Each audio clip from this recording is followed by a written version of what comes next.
Mo kí ẹni tó bá wù mí, mo kí ẹni tó bá padà wù mí, mo kí ọba tí ń kíra ní kí ọlá ìdí ìjẹ ìkí ẹ̀yẹ. Kí tó lógo jùlọ ní ilẹ̀ káàárọ̀ oòjíire mo ṣe ẹ̀làbọ̀rẹ́ ẹ̀làbọ̀yẹ̀ ẹ̀làbọ̀ ṣiṣẹ́ fún gbogbo wa pátápátá. Mẹ́sẹ̀jì mi ó lọ sọ́dọ̀ bàbá wa Sheikh Mufti Faruku Oníkìjìpá aka bàbá Aládò, ìyẹn ni latest name. Èmi kọ́ ni mo sọ yín bẹ́ẹ̀ o. Bàbá Mudimorikas ló sọ yín ní bàbá Aládò o. Lórí ọ̀rọ̀ tó ń lọ. Sheikh Oníkìjìpá, ẹ kú ìfọmọ ènìyàn ṣe o. Ṣé ẹ rí ọ̀rọ̀ tí mo fẹ́ sọ, ó máa yàtọ̀ sí nǹkan tí gbogbo èèyàn ń sọ. Number one, mo appreciate yín fún nǹkan kan. Kì í ṣe ẹni tó ń fọwọ́ sí júwe ni bàbá ẹ̀. Yes. Ẹ pé orúkọ bàbá yín, ẹ pé bàbá kìíní, ẹ pé bàbá kejì, ẹ pé bàbá kẹta, ẹ pé bàbá kẹrin. Ó wú mi lórí gan o. Yes, ó wú mi lórí gan. Tí mo dẹ̀ fẹ́ kí ọ̀pọ̀lọpọ̀ àwọn èèyàn kan lọ kọ́ ẹ̀kọ́ lára yín. Mo mọ̀ pé ilé bàbá yín, agboolé bàbá yín ní Kánò ẹ mọ̀ bẹ̀. Bó tiẹ̀ jẹ́ pé ń sin ọmọ Ọlọ́run ilẹ̀ ń claim. Ṣùgbọ́n ẹ mọ agboolé bàbá yín ní Kánò torí ẹ sọ̀tàn bí bàbá yín bó ṣe jihad wá sí ilẹ̀ Kóòtù Òjìrè tí bàbá yín dẹ̀ tún jẹ́ olóbì. Ó ń ta obì, kò kí ń ṣe pé bóyá ó kàn àwọn tébi ń pa, ó ń gbé business wá, ó tún wá ń ṣe wáàsí. Ibẹ̀ ló ti pàdé màmá yín, tó ìfẹ́ màmá yín. So wọ́n fi pé bàbá yín òun ló connect yín mọ́ ìran ọmọ Kóòtù Òjìrè. So bóyá lọ́dọ̀ bàbá yín ni bàbá tí yín ti wá ń ṣaṣọ òkè. Ṣé mọ̀ pé aṣọ òkè jẹ́ ara ìṣẹ̀ṣe tàwa. Aṣọ táwọn bàbá wa máa ń ṣe. Àwọn Ìjẹ̀ṣà náà dẹ̀ máa ń wọ aṣọ òkè.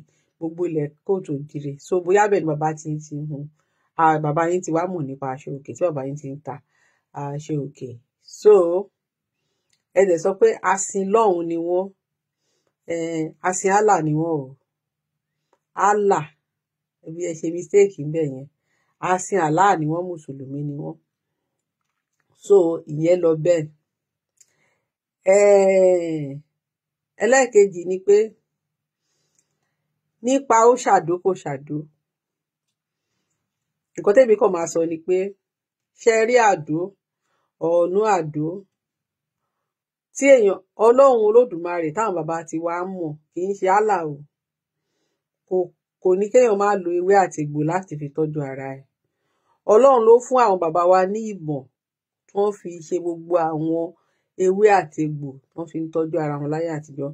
Tí ẹ̀mí wọn fi gùn, tí wọ́n gbogbo àjẹsára gbogbo nǹkan bẹ́ẹ̀ yẹn, Ọlọ́run ló fún wọn ní ìmọ̀. Títí dìsìn náà gbogbo nǹkan ayé àtijọ́ náà ni òyìnbó refine lénìí.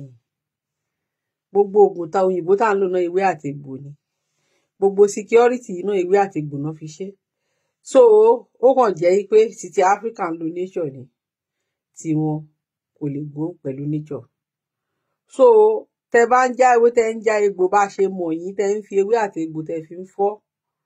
Ibi tèmi ti kọ́kọ́ mọ̀ yín nìyẹn tí mo ti ń post fídíò yín gbà yẹn. Tẹ bá fi ń fọ́ pé èmi ń já ewé àti egbò ṣùgbọ́n mi ò fi ṣe kà. Mo fi ń tún ayé àwọn èèyàn ṣe ni. Ẹ má wo ojú ṣe. Ṣé ẹ ń gbọ́ ṣe? Ẹ mọ̀ pé mo ti ṣe show fún yín rí. Ẹ má wo ojú ṣe. Sheikh Oníkìjìpá. Tó bá jẹ́ pé ewé àti egbò tẹ mọ̀, ẹ fi ń tún ayé àwọn èèyàn ṣe ni. Ẹ má wo ojú ṣe. Ẹ máa ṣe lọ. Nǹkan tèmi kàn fẹ́ sọ fún yín ni pé ẹ má tún fẹnu àtẹ́ lu ìṣẹ̀ṣe mọ́ láyé yín. Reason ni pé àwọn oníṣẹ̀ṣe yẹn, àwọn ló mú ìmọ̀ ewé àti egbò tẹ́yin fi ń jẹun yẹn. Àwọn ló mú wá. Àwọn ló mú ìmọ̀ yẹn wá. Kò dẹ̀ yẹ kéèyàn máa bu ẹnu àtẹ́ lu ibi tí orísun ibi tí èèyàn ti ń jẹ. Inú Ọlọ́run gan ò dùn sí. Ẹ má bu ẹnu àtẹ́ lu orísun yẹn mọ́. Ẹlẹ́ẹ̀kejì ni pé bẹ́ẹ̀ ṣe sọ̀tọ̀ ara yín sìn ẹ̀ ń ṣe Fúlàní, Haúsá ni yín, Haúsá ni yín, aláùsá ni yín. Ìyá yín jẹ́ ọmọ kóòtù ilé, ìyá yín jẹ́ Iléṣà. Bí o mọ̀lú ìyá ti yín ò tó rẹ̀ sọ, bọ̀ mo mọ̀ pé Yorùbá náà ni màmá yín. Ẹ jọ̀ọ́, ìbéèrè tí mo fẹ́ béèrè lọ́wọ́ yín ni pé ǹjẹ́ ó wá yẹ kẹ́ wá gbógun ti ilẹ̀ ìyá tìyá yín, ilẹ̀ tó gbè yín, ilẹ̀ tẹ́ ti rí ṣe, ilẹ̀ tẹ́ ti di mọ́fì. Tó bá jẹ́ pé ilẹ̀ Haúsá lẹ wà lénìí, ẹ lè má di mọ́fì tẹ́ dà yẹn, tẹ́ fi jẹ́ mọ́fì nílọrin. Tó bá jẹ́ Kánò lẹ wà, ẹ lè má rí irú pòsíṣàn yẹn. So ibi tẹ́ wá wà tó gbè yín, tẹ́ ti ń ṣáìn, ẹ wá ń ṣèwúre pé kí àláà kan kó wá paná Adébọ rẹ́, torí àwọn bàbá ńlá yín lẹ ń pè ládẹ́bọ, bàbá ńlá ìyá ti yín lẹ ń pè ládẹ́bọ, pé kí Allah kó pa ibẹ̀ rẹ́. Tí Allah bá pa ibẹ̀ rẹ́ náà, ṣé ẹ fẹ́ kí ilé ìyá yín tó ṣe ń gbé fún yín sìn, ṣé ẹ fẹ́ kó dàbí ilẹ̀ Haúsá tí ò ṣe ń gbé mọ́ ni? Ṣé ẹ̀yin fẹ́ kí ilé ìyá ti yín sìn, ẹ fẹ́ kó dàbí ilẹ̀ Haúsá tí ò ṣe ń gbé mọ́? Àbí ẹ fẹ́ sọ ilé ìyá ti yín, ṣé ẹ fẹ́ sọ di Afghanistan ni? Àbí ẹ fẹ́ sọ di South Sudan? Ṣé ẹ fẹ́ kó dà bẹ́ẹ̀ ni? Nígbà tẹ́ bá ń sọ pé kí Allah kó pa iná ìṣẹ̀ṣe ti àwọn bàbá ńlá ìyá ti yín, tó dẹ̀ pé ẹ̀yin gan ti lẹ́jẹ̀ ọmọ kóòtù òjìrè lára, pé kó pa iná yẹn rẹ́, kó wá gbé súnà Mọ̀mọ́dù tí ẹ mọ̀ rí, tó yẹ pé inú ìwé lẹ ti kà tán ẹ̀, kó wá gbé ga. Ìran yín ti parun nìyẹn náà. Number 1 nílé bàbá yín, wọ́n ti bà ti yín jẹ́ ń bẹ̀ yẹn. Torí pé ẹ̀yin Haúsá yín náà níṣẹ̀ṣe, ẹ níṣẹ̀ṣe kan tó gbẹ̀sìn ìmọ̀le wá. Ẹ̀sìn ìmọ̀le yẹn dẹ̀ náà fi bà ayé yín jẹ́ lénìí, tó jẹ́ pé àwọn àjòjì ló wá ń jọba lé yín lórí lénìí nílùú yín. Ṣé nǹkan tó ń ṣẹlẹ̀ nílùú yín yẹn lẹ fẹ́ kó tún ṣẹlẹ̀ lọ́dọ̀ tiwa náà, káwọn àjòjì máa wá jọba? Because gbogbo wa ti já pé Islam táwọn Fúlàní gbé wá, àṣà wọn ni wọ́n wá tà fún wa, wọ́n kàn hide sábẹ́ Islam ni. Àwọn Fúlàní pamọ́ sábẹ́ Islam ni láti lè máa kó wa lẹ́rú ọpọlọ, ṣùgbọ́n láti impose Fúlàní identity. Rí i pé wọ́n á gbé ọ̀pọ̀ tó bá ti sọ yín di ṣèyíkì àbí kankan, wọ́n wá gbọ́ ọ̀pá Fúlàní fún yín, ọ̀pá darandaran, wọ́n wá múra fún yín bí àwọn darandaran. Inú yín náà dẹ̀ ń dùn, ẹ sọ pé wọ́n condemn ìmúra titi wa, wọ́n wá sọ pé ìmúra ti darandaran tó yẹ pé kò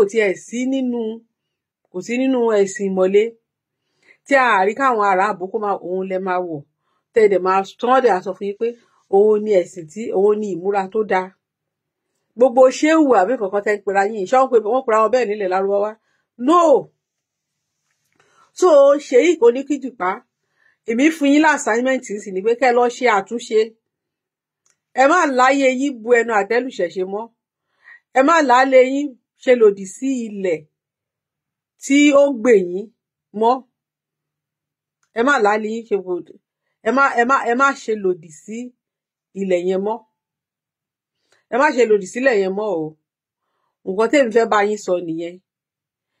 So bóyá ẹ ṣàdó ẹ mú kó dídẹ, ìyẹn kọ́ ni issue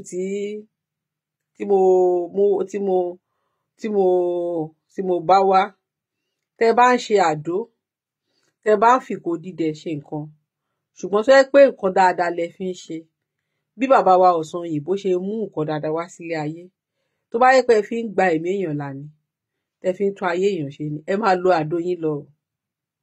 Bàbá aládó, ẹ máa lo any appellation tó wà wù kàn fún yín, ẹ má kíá. Hypocrite làwọn èèyàn wa, ṣàṣà làáfáà tó wà nílẹ̀ kóòtù òjìrè tí kì í lo ewé àtìgbò. So á yẹ pé ẹ wise nìyẹn, ẹ consent sí mumuism èyí tí ẹ̀sìn àjèjì gbé wá. So ṣùgbọ́n ẹ má bu ẹnu àtẹ́ lu àṣà ìṣe. Ẹ má dẹ̀ tún sọ pé kí Allah kan kó paná Adébọ̀rẹ́. Ṣe rí pé iná àdúrà yẹn ìṣe àdúrà jákujàku ni. Ṣe rí bàbá yín ìgbà tí bàbá yín dé yẹn, tó sọ pé kí Allah paná Adébọ̀rẹ́, tó bàbá yín tó fẹ́ wá paná rẹ́ ní ilẹ̀ kóòtù òjìrè ńgbà yẹn, kò tí ì ní fámìlì síbí yìí. Ìgbà tó ti níyàwó, tó ti bímọ, tóun náà tó ti di part of the system, ibẹ̀ ni ò ti paná Adébọ̀rẹ́ mọ́. Ṣé o kí gbogbo àwọn àdó nǹkan kan náà, ìkó dídẹ tẹ́ ń pè léni, ẹ rí i pé true grandma yín òun lẹ fi mọ̀. Bàbá yín ó kọ́ ewé àti egbò, ìyẹn bàbá titi yín ó kọ́ṣẹ́ ewé àti egbò lọ́dọ̀ àwọn fámìlì ìyá ẹ̀. Ṣé mọ̀ pé àwọn bàbá wa olóògùn ni wọ́n, jáwéjáwé ni wọ́n.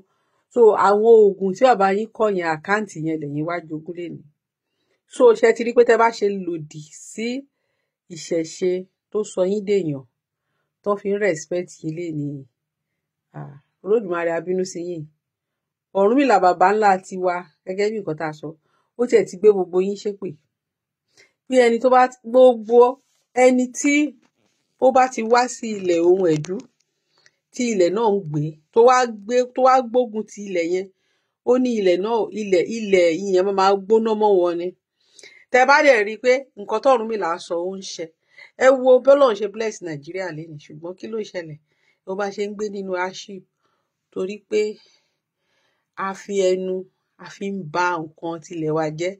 A máa pọ́n àwọn tí ò jọ wá lójú, àwọn tí ò kà wá sí, a máa pọ́n wọn lé. Àwọn la máa bu ọlá fún. Mọ̀mọ́dù tí ò mọ̀ yín rí, ẹ kàn kà tán ẹ̀ dẹ̀wà ìlú dead. Ẹ go into illusion. Àwọn bàbá ńlá tí tó yẹ kẹ́ máa fi yangàn, àwọn ló jà pé ẹ pera yín lọ́mọ Ìlọrin lénìí, àwọn bàbá ńlá kan ló gbalẹ̀ yẹn. Àwọn bàbá ńlá yẹn lẹ́ni ẹ̀ fẹ́ gbọ́rọ̀ wọn sétí mọ́.